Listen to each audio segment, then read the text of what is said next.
C'est le cours de biostatistique et informatique destiné aux étudiants de la première année médecine de l'université de Patna 2. Séance 4, deuxième partie. Donc, on va étudier maintenant des séries doubles quantitatives. Le vocabulaire des séries doubles quantitatives est plus riche que celui des séries qualitatives. Pour des séries qualitatives, les principaux paramètres sont les effectifs et les fréquences essentiellement. Par contre, pour les séries quantitatives, en plus de ces paramètres, il y en a d'autres liés à l'aspect numérique, c'est-à-dire la caractéristique des modalités mesurables de ces séries, comme les paramètres de position et de dispersion. Remarque, dans le calcul utilisant un tableau de contingence, on prend par la suite en considération les notations suivantes. Premièrement, si les valeurs des caractères quantitatifs x, y sont données individuellement, alors x1, x2, xk, x indice k, y1, y2, y indice L désigneront les valeurs de x et de y respectivement. Deuxièmement, si les valeurs des caractères quantitatifs x, y sont données en classe de valeurs, c'est-à-dire sous forme d'intervalle, alors x1, x2, xk, y1, y2, yl désigneront dans les calculs les centres de classe des valeurs de x et de y respectivement. Exemple, une entreprise employant 100 femmes relève pour chaque femme son âge, noté X, et le nombre de journées d'absence durant le mois de janvier, noté Y. Le résultat de cette étude est représenté dans le tableau de contingence suivant. Voilà, donc X est représenté en classe de valeur, l'âge, Y, le nombre de jours d'absence, est représenté discrètement. Pour faire des calculs sur ce tableau, on remplace chaque classe par son centre et on le complète par les totaux marginaux. On obtient alors le tableau suivant. Donc on va remplacer ici la classe 20-30 par son centre, c'est-à-dire par son milieu, c'est-à-dire par le nombre 25, c'est-à-dire 20 plus 30 divisé par 2, ici par 35, ici par 45, ici par 55. Et on complète par les totaux marginaux. Une colonne pour la somme des lignes et une ligne pour la somme des colonnes. On obtient donc le tableau suivant. Voilà. Voilà, donc ici on a remplacé les classes par leur centre.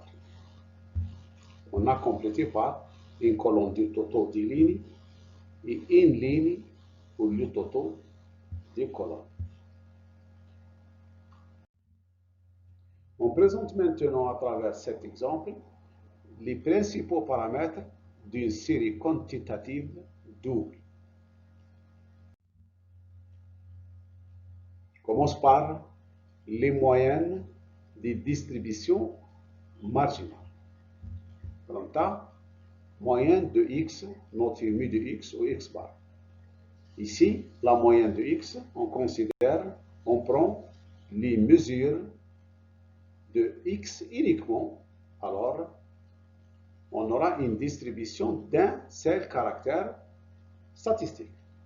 On fait les calculs pour ce caractère, c'est-à-dire on calcule les paramètres d'un caractère statistique. Donc ici, la moyenne, c'est la somme des valeurs de x multipliée par les effectifs.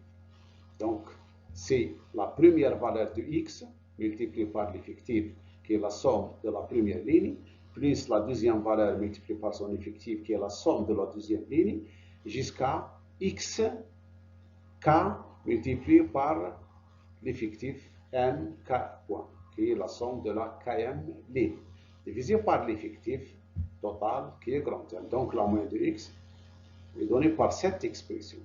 Si on fait entrer 1 sur n à l'intérieur du symbole de la sommation, alors on obtient la somme de n i point divisé par grand N, qui est la fréquence f i point. On obtient la formule équivalente suivante.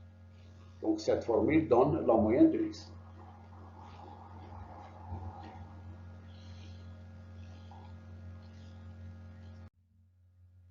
La moyenne de y, elle se calcule de la même façon. On considère uniquement les données concernant le seul caractère y.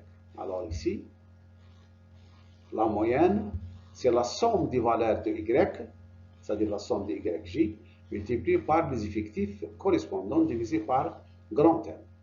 Donc c'est la première valeur de y qui est y1, donc j'ai égal à 1, y1 multiplié par son effectif simple qui est la somme de la première colonne, c'est-à-dire n.1,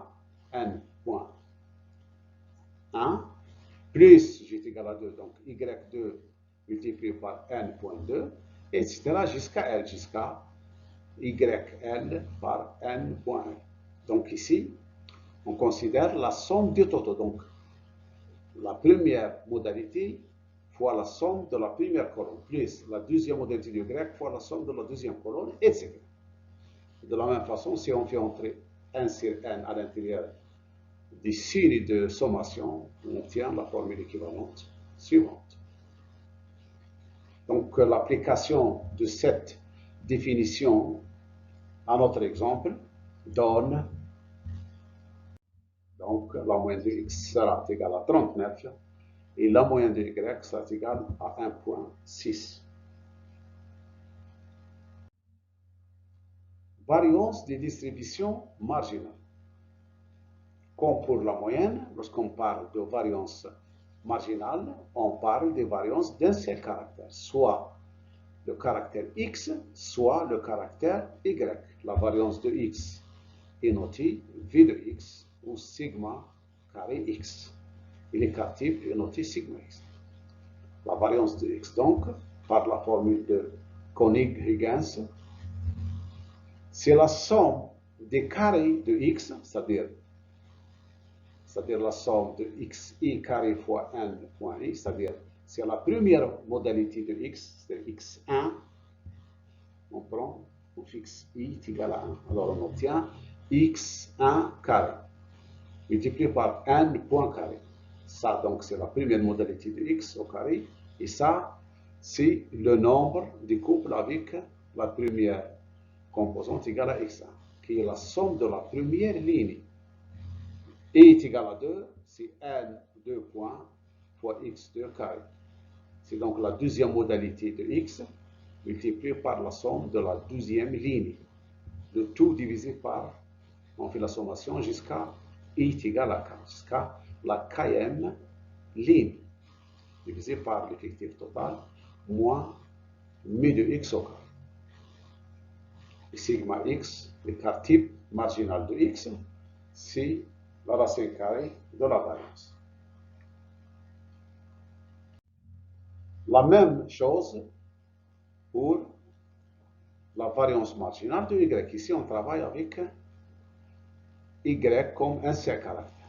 Donc, considère la formule, donc la variance de y, c'est le carré de la première valeur de y, c'est-à-dire y1 multiplié par 1.1, qui est la somme de la première colonne, considère j égale à 1, plus, considère j égale à 2, on obtient y2 carré par n.2, c'est la somme de la deuxième colonne multipliée par la deuxième modalité de y carré, jusqu'à On fait la sommation jusqu'à G est égal à L, jusqu'à la dernière colonne.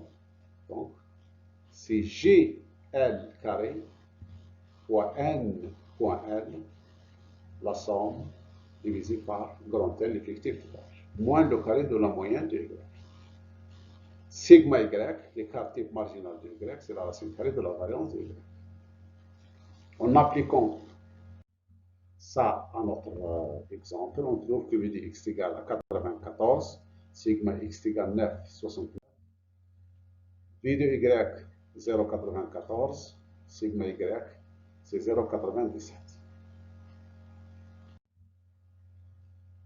Distribution conditionnelle. La distribution conditionnelle, la notion de distribution conditionnelle est importante pour la suite lorsqu'on aborde la partie de probabilité.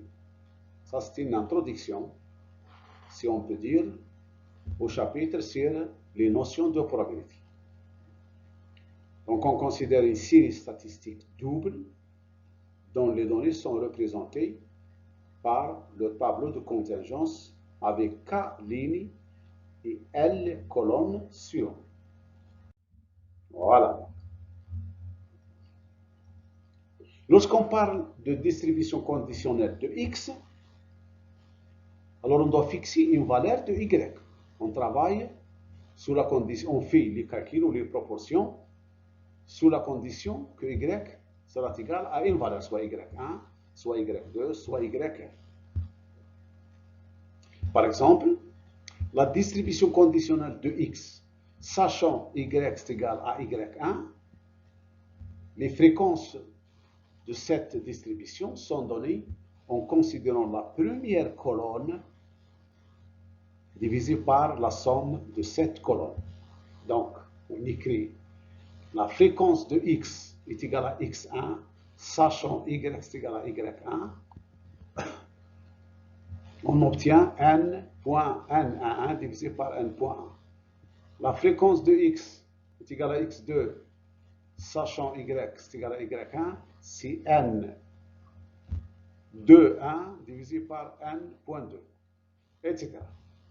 Si on parle de la fréquence conditionnelle de X, sachant Y d'une façon générale c'est égal à YG, alors on prend cette colonne, on divise par la somme de la colonne.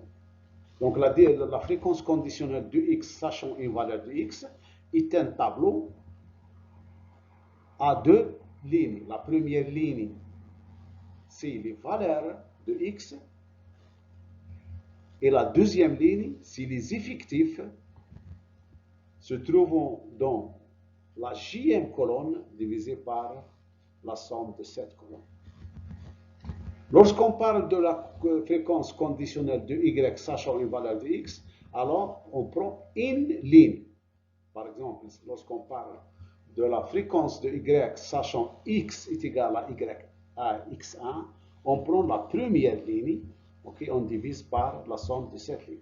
Donc, la fréquence conditionnelle de Y sachant X est égal à X1 est formée de deux tableaux. La première, plutôt, est formée d'un tableau à deux lignes. La première ligne contient les modalités de Y et la deuxième ligne, les fréquences correspondantes. Chaque fréquence, c'est la fréquence de la cellule correspondante divisée par, c'est l'effectif de la cellule correspondante divisé par la somme de la ligne. Voilà donc, on résume donc ce qu'on a dit ici. Donc, grand A, pour chaque G compris entre 1 et L, la distribution conditionnelle des fréquences du caractère X sachant Y égale à YG est représentée par le tableau à deux lignes. Voilà, la première ligne, les valeurs de X, et la deuxième ligne, donc c'est la fréquence ici, c'est la fréquence de X sachant Y égale à YG. Voilà, donc c'est la fréquence, c'est les effectifs de la jème colonne, voilà, divisé par la somme de son effectif. On trouve la somme C1. On utilise la notation suivante. f de x est égal à xi, sachant y est égal à yj, c'est l'effectif n et j divisé par la somme de la j en colonne notée n.j. Et on lit la fréquence de x est égal à xi, sachant y est égal à yj est égal à n et j divisé par n.j. Ainsi, on termine la deuxième partie de la science 4 de notre cours et on continuera dans les séances prochaines. Merci de votre écoute.